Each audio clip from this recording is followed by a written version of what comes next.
The opinions expressed on the following audio program are solely those of the host and the guests. Burner Podcast is an independently produced, not-for-profit show and is not associated with the Burning Man organization or its subsidiaries. The views expressed are not representative of the entire Burning Man community and are presented here for entertainment purposes only. In short, calm the fuck down. It's just a podcast. Hey, it's episode number 132, and it is 18 days till the man burns as of this recording. OMG. This is episode 2 of our unofficial Burning Man prep trilogy. Our last one was a mental health chat with the two Kims. Our next one is going to be a let's just geek the fuck out about all things Burning Man episode.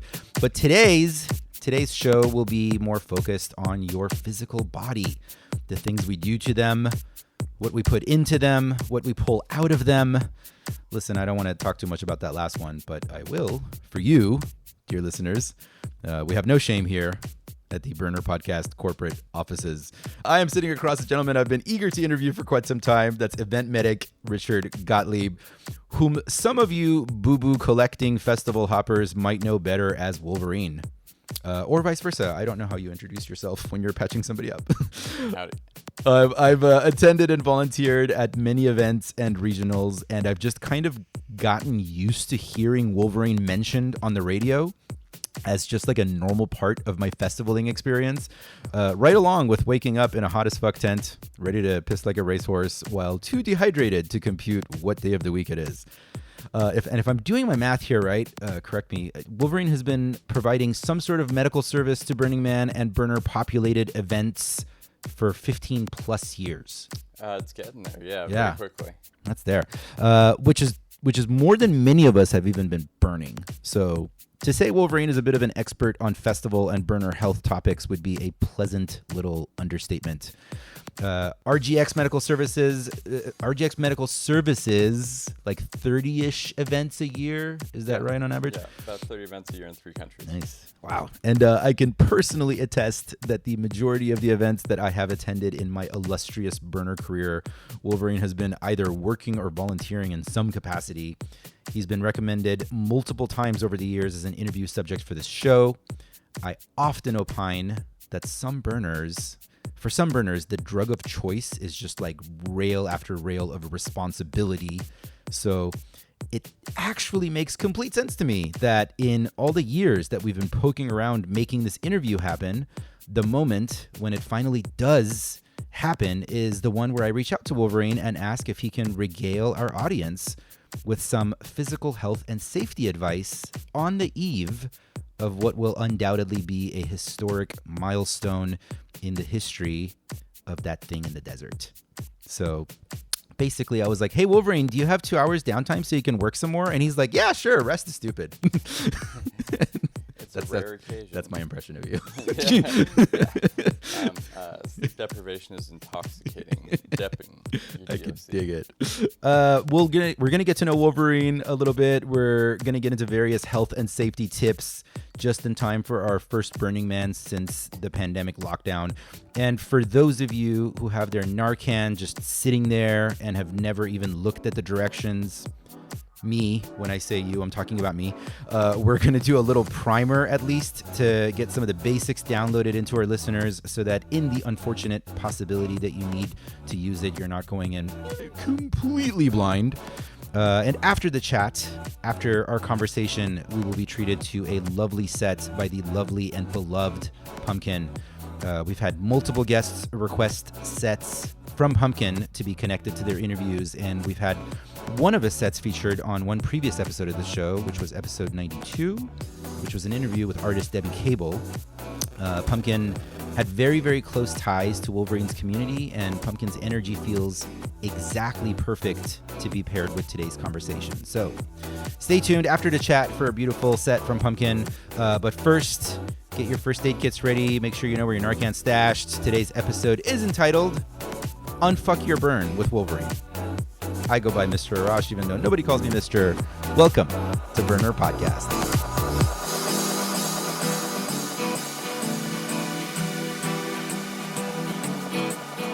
On the first part of the journey, I was looking at all the lights. things there were sand and hills and rain. The first thing I met was a fly with a buzz and the sky with no clouds. The heat was hot and the ground was dry, but the air was full of sound. I've been through the desert on a horse with no name. It felt good to be out of the rain.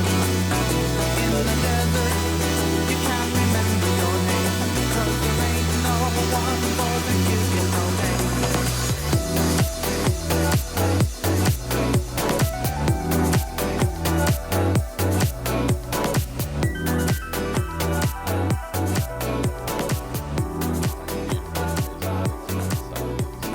Winter is amazing. I'm just gonna turn you up a little bit more. Yeah, I have a handful of notes to kind of get caught up here. I want to kind of like introduce our audience to you a little bit and kind of get to know your energy and how you ended up in all of this insanity. And then we're almost doing like a live radio talk thing because I basically outsourced a lot of my questions to social media, and they asked them all for me. So People have questions. yeah, no, I was cracking up earlier. I want to immediately hit. He said that the phrase "I know my body" is something that you pay attention to when you're working with any I don't know, potential injuries or people in professional settings. Can you elaborate on that just ever so slightly before we dive into your story? Listening to your body is incredibly important, and also having an awareness of the fact that you may not know exactly what's going on with your body. The body and the brain are the same thing. The mind-body dichotomy is a false dichotomy. So things that people refer to as psychosomatic, that doesn't mean they're not real. They're real. Whether or not the thing that started the thing is something that started in your brain or started in your body, there's no difference. But people's awareness of their own body is very important. And also sometimes when people say, "I know my body," that oftentimes coincides with somebody maybe not having some awareness around that stuff. Just it's good to know the body, but if you're shouting it, it's a possibility that you're not in that position at the moment. That sounds about right. Yeah. Yeah, I had I just on the note of what you're describing, I personally was dealing with some really severe back pain for months this past year. I'm sorry about that. And yeah, well, long story short, I won't get like too deep into it right now. I got into understanding like the mind-body connection that you're describing. And the first part of that understanding was about learning that like the pain is real. It's physically happening. Yeah. And trying to pretend like it's not is actually what makes it worse. But Yeah. looking at the underlying triggering mechanism, which in my case I discovered was repressed anger and anxiety. Yeah. Once I got into focusing on that, it unclogged something and it just went away. Yeah, that's a powerful thing. Back pain specifically can be like obliteratingly, mind-blowingly bad, and also really difficult to deal with, to treat, to diagnose. Yeah. The spine is your entire body is supported by your spine, and back pain can be really, really hard to deal with. Yeah. Well, this is kind of an interesting segue to kind of like get to know your history a little bit, because what I'm kind of observing about you is that you're a tinkerer. You're kind of like always either building something or fixing something. You're into electronics and sound. You just gave me a small tour of the offices here, and there's just a lot you've built, and it almost makes sense that same kind of interest in tinkering may like translate to how you view the human body and what you do as a medic. Very much so. I like mechanical stuff. I like both machines and both electronics, and also the squishy machines that are the human body. I don't know that I ever learned anything really in a traditional way. I kind of have to reverse engineer things to figure out how things work. And so, trying to diagnose some type of a plumbing issue and some type of a medical issue oftentimes can be very similar. Yeah. I know you spent your time in nursing school in San Diego. What was the career path? What was going on in Richard's life prior to Burning Man? I know you grew up in LA, you said, right? Yeah, I'm in Angelino. That's a great question. My background is in business and hotel operations and hospitality management. I did not expect that. Yeah. I like people. And the transition to medicine was a gradual thing of me just being like, what is the thing that I find like gratifying that like gives life meaning and purpose?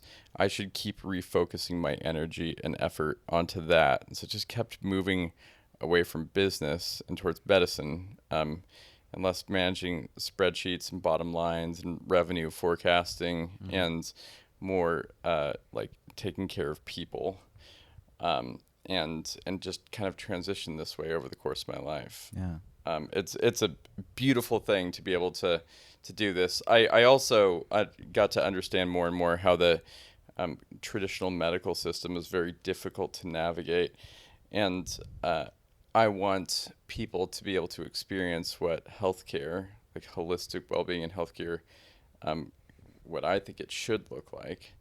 And it turns out to be able to practice medicine and nursing in that way, I had to start my own company to be able to create the world that I thought it should be. Oh, yeah. Yeah, no, that makes complete sense to look at, because I've explored a bit like that approach of looking at healthcare from the angle of hospitality, rather than not necessarily like I'm going on a vacation at a hotel, but it is similar systems in place to serve an audience. Yeah, it's human oriented. It's people oriented. It's how do you take care of people? Someone walking into a hotel at 2:00 in the morning, just got out of an airport and is stressed out and has a 6 a.m. presentation they have to do for business. That person is most likely in distress in some capacity. And somebody who came in and to the tent, into a hospital or into an ambulance and is like, I'm in pain. Well, they're also in distress. The two are more similar than you might think. Were you in hospitality, I want to say, like in the late 90s? Because I know your first burn was 2002. Originally my father owned an IHOP restaurant, so I grew up in a restaurant, and then moved into working for Marriott and Intercontinental Hotels Crowne Plaza, and was doing that through the 2000s. I loved it. How'd you end up at your first burn? Oh man, my friends showed up at my place when I was a youngin' and said, "Hey, what are you doing?" And I was like, "Nothing." And they're like, "Got any plans for the day?" And I was like, "Not really." And they were like, "Get in the car." Yeah.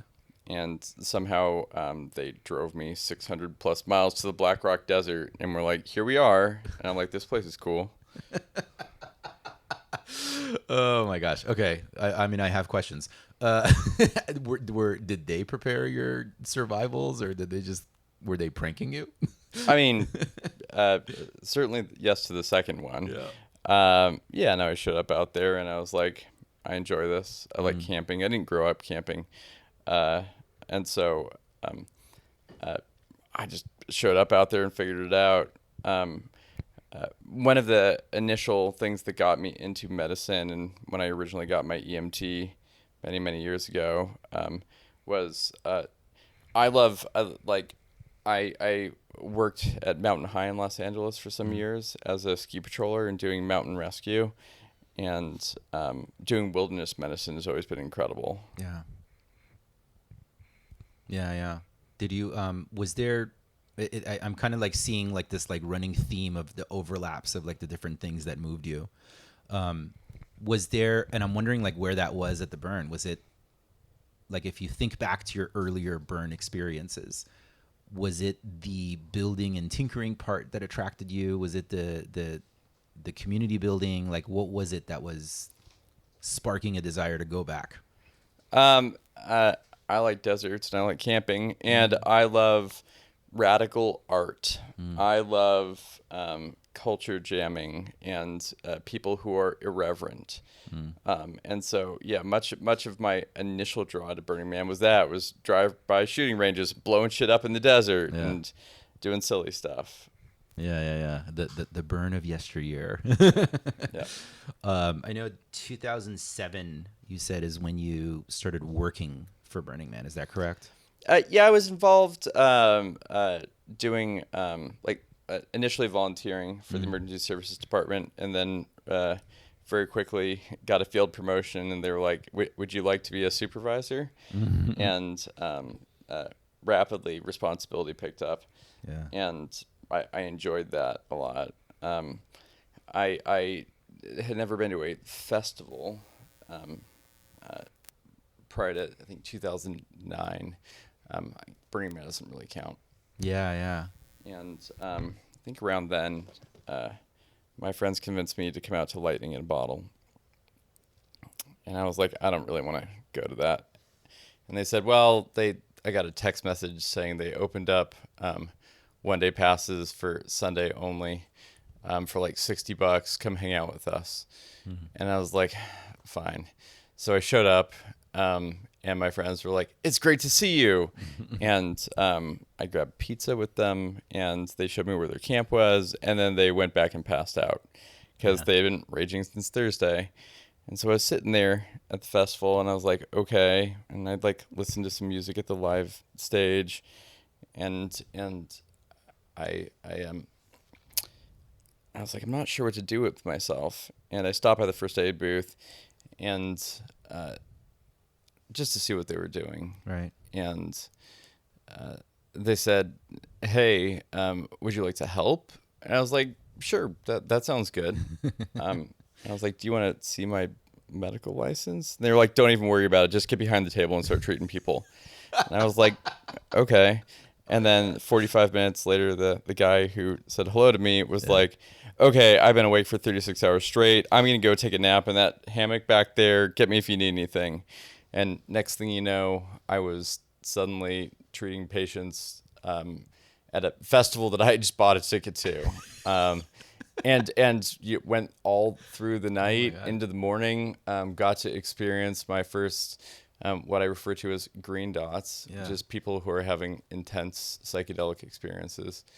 And that was absolutely fascinating. And so the next morning came around, and I was like, yeah, I like this. I wouldn't mind coming back.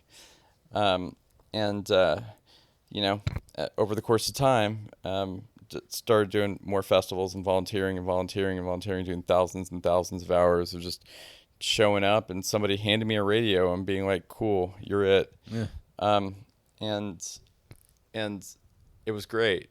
And then I got to meet all of the wonderful medical providers involved in this community, and realized that somebody needed to help organize this stuff, and somebody needed to provide these people with the resources that they needed to be able to do their jobs, and also oftentimes serve as a liaison or intermediary between event producers and medical staff, because event producers don't necessarily understand how hard the medical staff is working, and I want the medical staff to feel appreciated and loved. And it's very hard to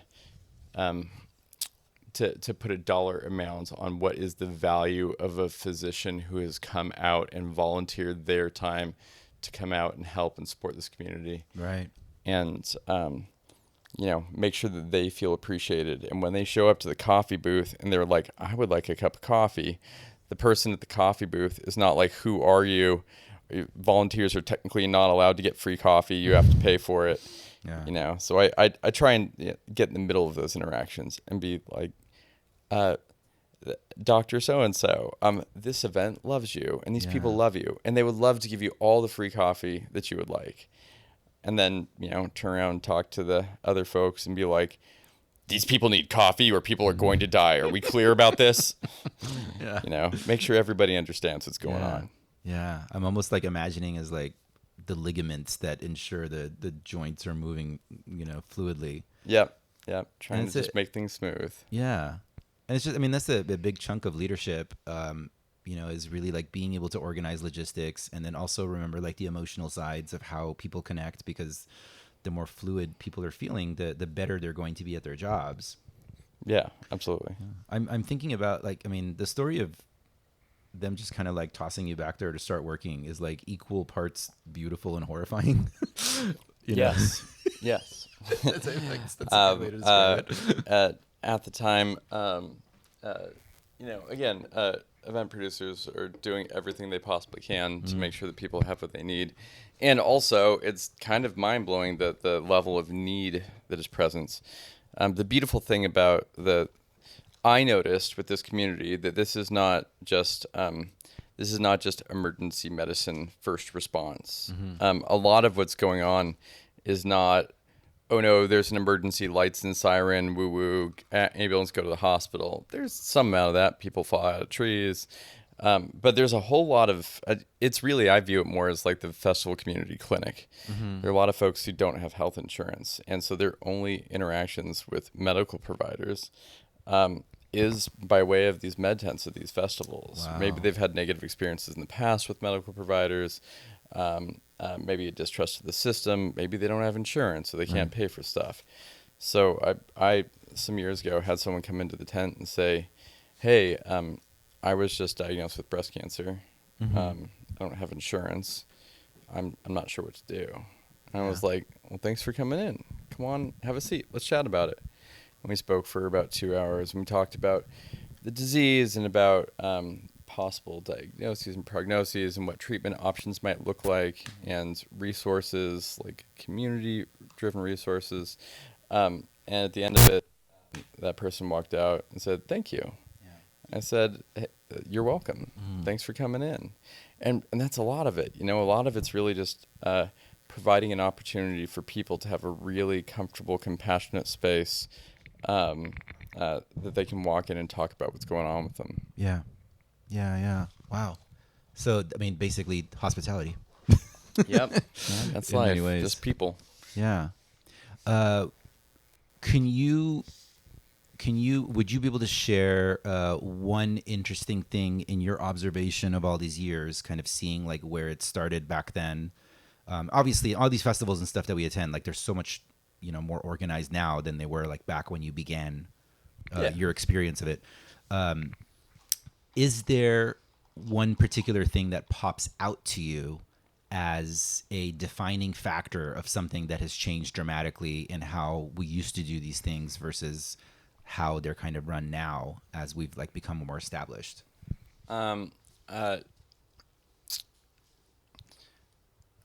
We have, over the course of time, started out from just having lay people who wanted to help out to professionals who are experienced, know what they're doing.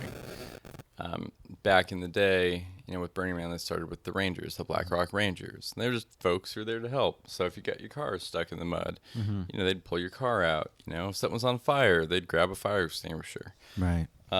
And as we have grown up, now I do everything possible to provide licensed mental health providers at every event I go to. So it's not just somebody nice who can talk to you, though that's very important. I also have professionals who work with suicidal ideation or domestic violence or sexual assault and a number of other things. So it's incredibly important for me to make sure that there's survivor advocates present at festivals in the case of a sexual assault. And that's something that's been really wonderful to be part of the growth, is really making sure that we have these resources available to take care of ourselves as a community. Right. I think just as you're describing that, one of the questions that's coming up for me, Winter is smelling the microphone. Yeah. Don't knock the mic over. I've spoken with folks who have like volunteered at various levels of events and festivals and Burning Man and had like some challenging experiences. Like, for example, like rangers who came back and said like, I got to see like a real like darker part of things that happen, and it was difficult. It was difficult to like enjoy the rest of the event after having seen some of those things. What do you attribute to successful volunteers and staff at situations like this, like that can like see those kinds of like parts of it, but still continue to do the kind of work that you do and stay, optimistic and successful in it, even when they sometimes experience some of the darker parts of this festival experience? I mean, the most important part is to have leadership who is present for their people and provides support around difficult experiences. Yeah. I like to say, if you are having a difficult experience, you should talk about it. If you feel uncomfortable about something, you should talk about it. Oftentimes, people think to themselves, "Oh, I don't want to bother anybody with the thing that's bothering me. I don't want to like take my difficult experience and like make that onto others. I don't want to like cause someone to have a difficult experience because I'm having a difficult experience. I don't want to take too much space. I don't want to upset anybody. I don't want anyone to be angry at me or mad at me." And so that starts to go in circles in your brain, and then you realize that you're kind of upset about the fact that you're upset. And you're like, man, I said that I wouldn't do this time. I said that I wouldn't get upset about it, and I'm doing it again. And then you start to get upset about the fact that you're upset about the fact that you're upset. And then that loop grows and grows and grows to the point that it eclipses the sun. And eventually, you take your clothes off and start screaming. And then somebody calls me and says, "Hey, can you take a look at this person?" Yeah. And so the solution to that is talk about it. Talk about what's going on with you. We are all here to support each other.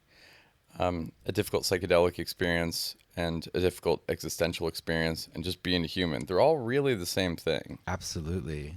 Wow, that was really cool. Yeah, because as you were describing it, I was like, you're literally describing a challenging trip. And yeah, it's the same thing. Yep. Like talk to the person and encourage them to express themselves. Yeah. A lot of times I see like a comment. Yeah. I've always said like what I've noticed when I've walked people through difficult psychedelic experiences is that there's some level of secrecy happening. Yeah. There's something they feel like they're not supposed to talk about for some reason. Yeah. A lot of times it's that loop that happens. It's like something small just keeps getting bigger and bigger. Yep. And yeah. And it's amazing. It is the same. It's the same challenge, no matter what level of this consciousness experience you're having. I have learned a tremendous amount doing this, and it's one of the reasons that I keep coming back is how much I learn.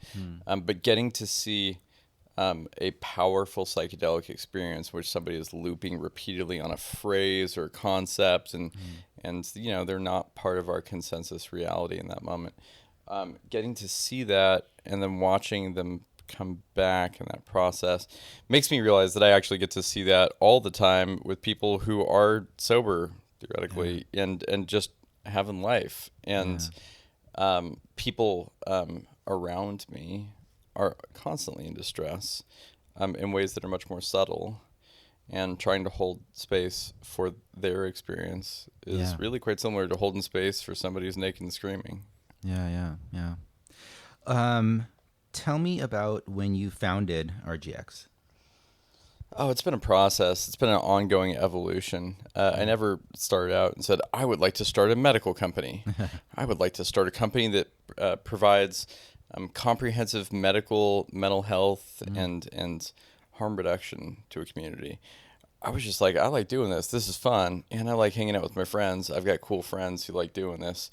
And it's just been an evolution for that. Like, how can I provide support for my friends and allow them to be able to do the thing that they are so good at?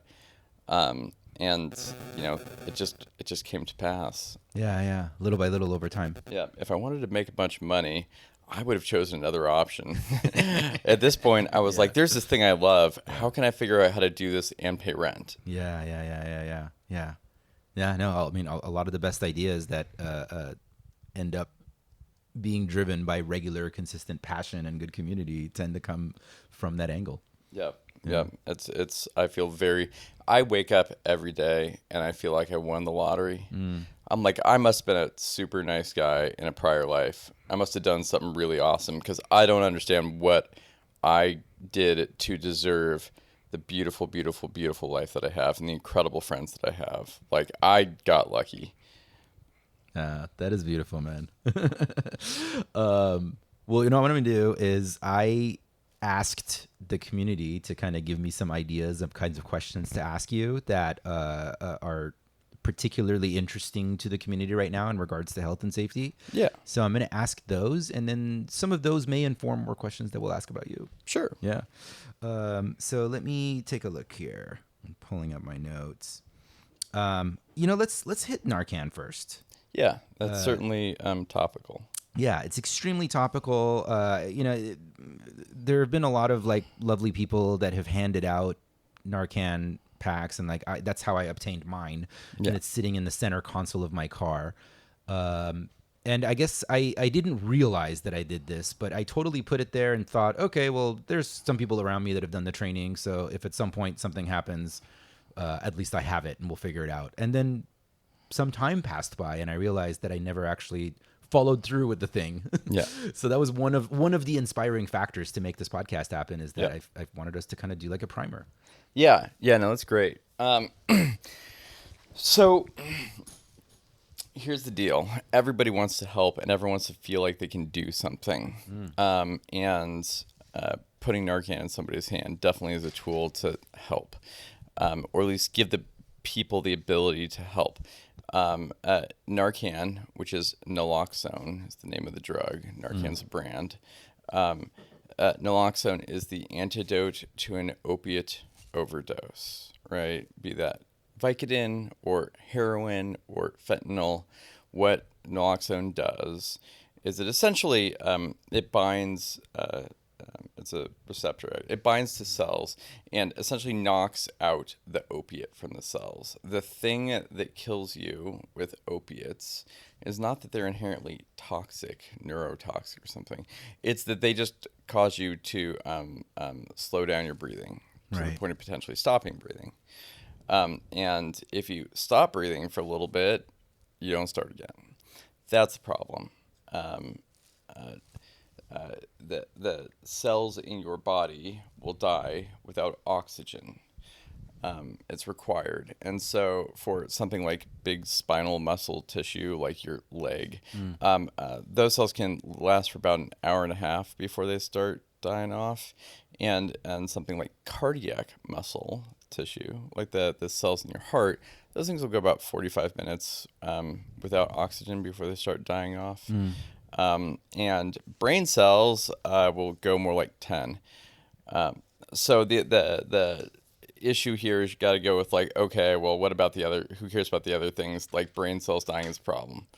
And so, and mind you, naloxone will wear off. Right. So that's one of the reasons why you definitely need to call 911. Is because once that naloxone wears off, if those opiates are still present, they'll just go right back in there and you'll stop breathing again. So the naloxone is, I'm just going to say Narcan. Naloxone. Yeah, Narcan. Narcan. Well, okay.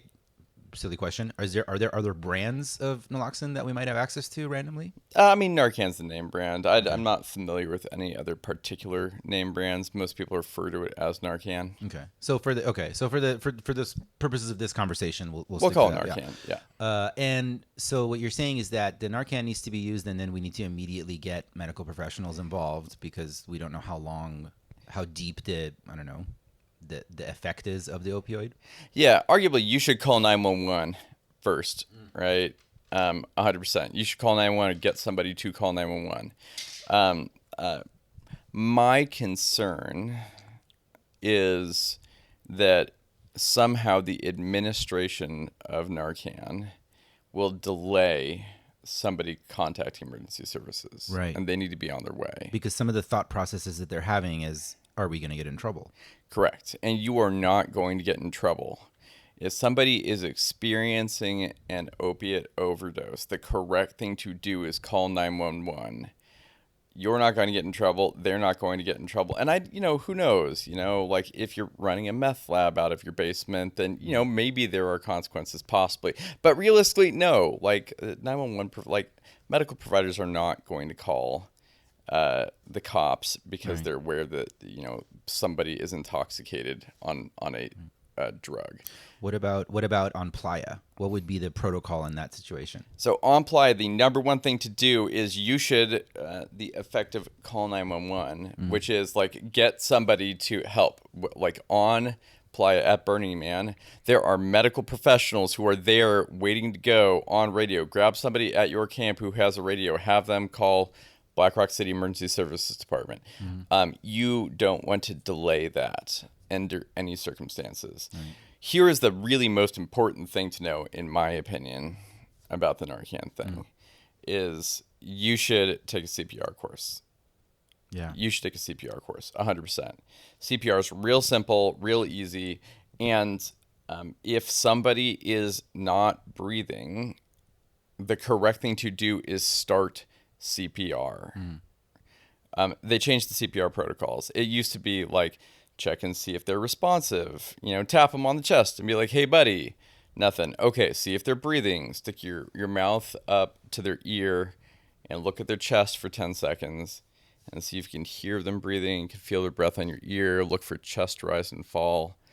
And if not, you check for a pulse. And if they have no pulse and they're not breathing and they're not responsive, then you call 911. You yell for an AED. You start chest compressions. Right. They have eliminated that for lay people. If you're not a medical provider who's not checking people's pulses all day, every day, you do not check for pulse. That is not a thing you're supposed to do. You start chest compressions. If somebody is not breathing and not responsive, and you're not sure if they're breathing, they're maybe or maybe not breathing, but they're not responsive, you start chest compressions, right? And you yell, somebody call 911, get an AED. That is the most critical, important thing. Any delay to that whatsoever potentially will cost your friend's life, or potentially, get the one chance that they had to come back without brain damage might be gone. Yeah, and I imagine in a situation like this, part of what popped up in our camp conversations was like, hey, we should have some idea of how to set things like this up, because it might not even be somebody in our camp. It might be somebody who's coming to visit and is like sitting in our shade. Yeah, absolutely. Yeah. And oftentimes you just get some random person. You wander upon somebody who is laying there on the ground, and you tap on the chest. Yeah. You say, hey, buddy. And if you got nothing, you start chest compressions, and you don't stop until they say, hey, stop, or someone comes over and takes over chest compressions. Right. Like, that's it. Like, they'll tell you to stop. There is no downside to it. But the downside to not doing it, they're not going to get hurt from you doing that. The idea is CPR is not a thing that you do on somebody who is alive. If so, they wouldn't need CPR. Right. You do it on somebody who is essentially dead, a dead body, and there's different definitions of what dead is, but and it is their chance. Like, the thing that restarts people's hearts is two things: drugs or electricity. That's it, right?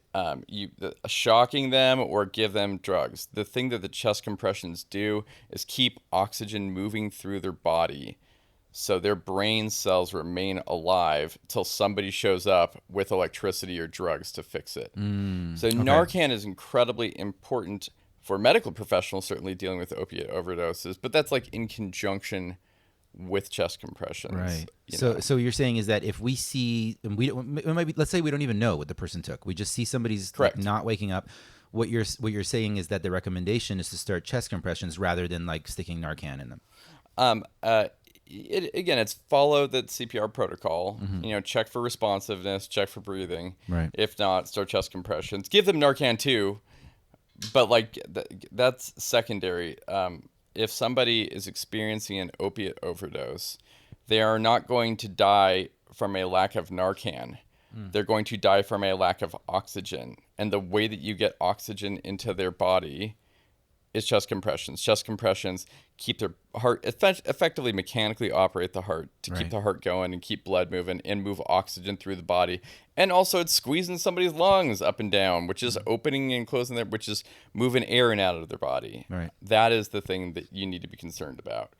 Also, give them Narcan too. That's great. There's no downside. There's no consequence for it. It's got almost no like contraindications. You're not going to kill somebody by giving them Narcan.